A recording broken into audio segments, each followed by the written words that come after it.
D'accord, alors bonjour à tous. Je vais vous parler du guide de crowdfunding que j'ai développé dans le cadre de mon travail de bachelor à la HEG, à l'Haute École de Gestion de Genève. En fait, j'ai créé un guide qui va aider à développer une campagne de crowdfunding pour les entrepreneurs sociaux. Donc, voilà. En fait, pourquoi j'ai décidé de m'embarquer dans ces projets, en fait, c'est parce que tout a commencé en Argentine où j'ai pu collaborer avec une ONG de microcrédit qui collabore et aide les personnes les plus défavorisées, en fait, dans les quartiers les plus pauvres à Buenos Aires. Donc, Mujeres 2000, c'est une ONG de microcrédit.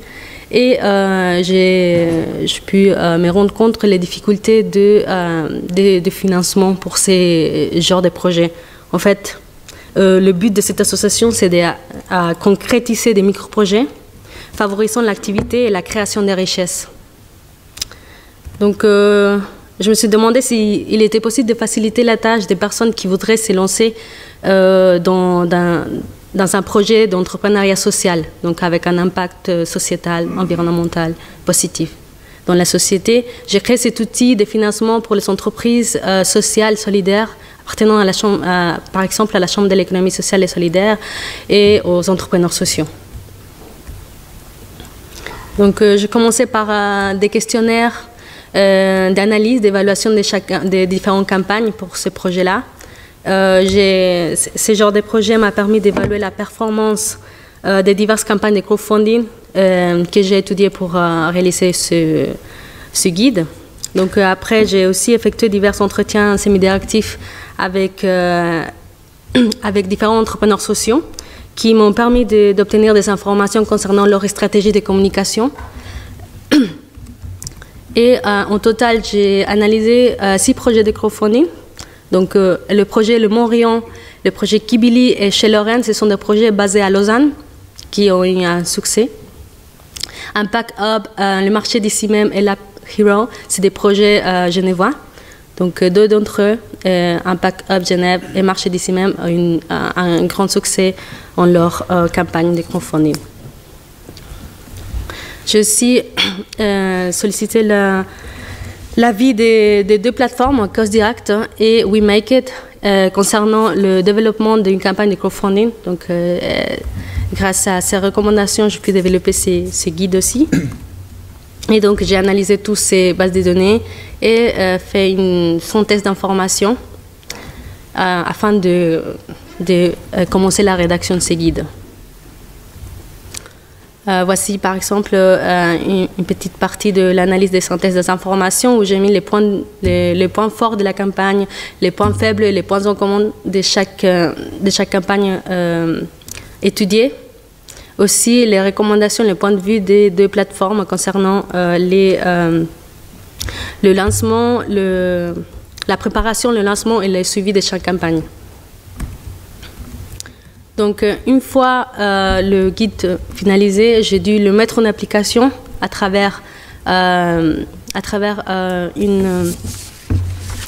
l'élaboration d'un plan de communication pour lancer une campagne de crowdfunding. Donc, je voulais valider le contenu du guide et donc j'ai commencé par lancer une annonce sur la newsletter de la Chambre de l'économie sociale et solidaire. J'ai tenu 7 projets qui étaient prêts à collaborer avec moi. J'ai choisi en fait le projet d'entreprise Emerodine Bijouétique car il remplissait les facteurs les plus importants de mon projet. Il s'agissait en fait d'un projet de création d'entreprise. Ils étaient en phase d'initiation. J'ai réalisé plusieurs questionnaires et séances de consultation auprès du porteur du projet, Fabio Ramirez, pour commencer la rédaction du plan de communication de la campagne de crowdfunding. Donc, grâce à cela, j'ai pu mettre en application le guide que j'ai réalisé. En fait, grâce au projet Emerodine, j'ai pu mettre en application mon guide.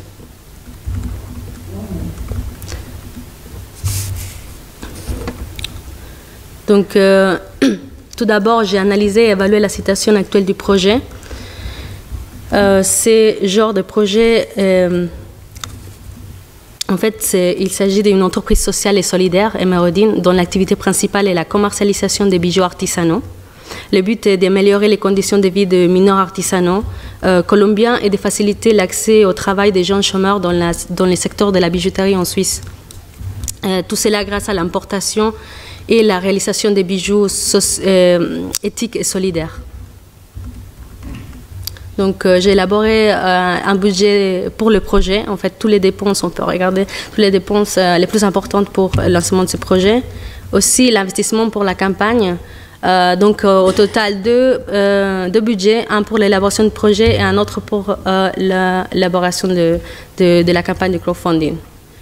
J'ai développé aussi une stratégie de communication grâce à toutes les recommandations du guide et toutes les recherches que j'ai pu faire. Et donc, j'ai aussi pu effectuer la présentation du projet, les contreparties du projet et les recommandations pour la vidéo aussi du projet Emerodine Bijoux Éthiques. Muzo, acknowledged as the emerald capital of the world, is situated in the Boyaca region of Colombia. For hundreds of years, the emerald mines have been the main source of income for the region's inhabitants. Experts consider these prized Colombian emeralds to be the highest quality of their kind in the world, due to their size, translucence, unrivaled brightness, purity, and color.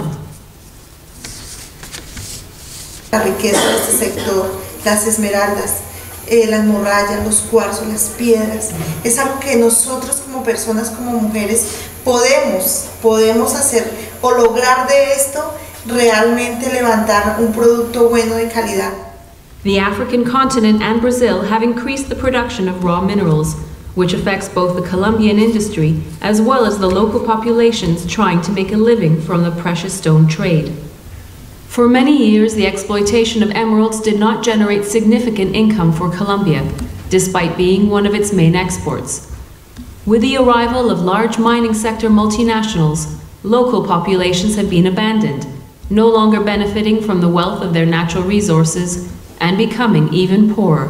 In order to seek a solution to this seemingly insurmountable problem, the project Emerodine Ethical Jewelry and Help Us to Help, two organizations headed by Fabio Ramirez, are trying to create an industry that is both sustainable and autonomous, and which involves the participation of the whole population, including, in particular, young single mothers. Mon nom est Fabio Ramirez. J'ai travaillé pour l'Organisation internationale du travail. En observant le travail de terrain fait par l'OIT, il m'est venu l'idée de mettre en place un projet d'une initiative commerciale ayant un sens social. Il est donc de voir au-delà du problème et de se concentrer sur la solution. En Colombie, les mineurs informels sont des gens à la recherche de minéraux d'une manière artisanale. Ils cherchent des minéraux sans aucune technique pour obtenir un petit revenu pour ce travail. Le résultat, c'est très médiocre. Fatigué de voir la situation terrible et oppressive à laquelle font face ces communautés, l'entreprise Emerodine a vu le jour. Une gamme de produits, de bijoux qui est respectueuse de l'environnement, de la société et qui parie sur le changement. Cette initiative touche les hommes de la population. Elle met l'accent sur les gens et les mères célibataires qui sont particulièrement touchés pour le manque de soutien des perspectives d'avenir. Together, with responsible business, we can help improve the lives of these vulnerable populations.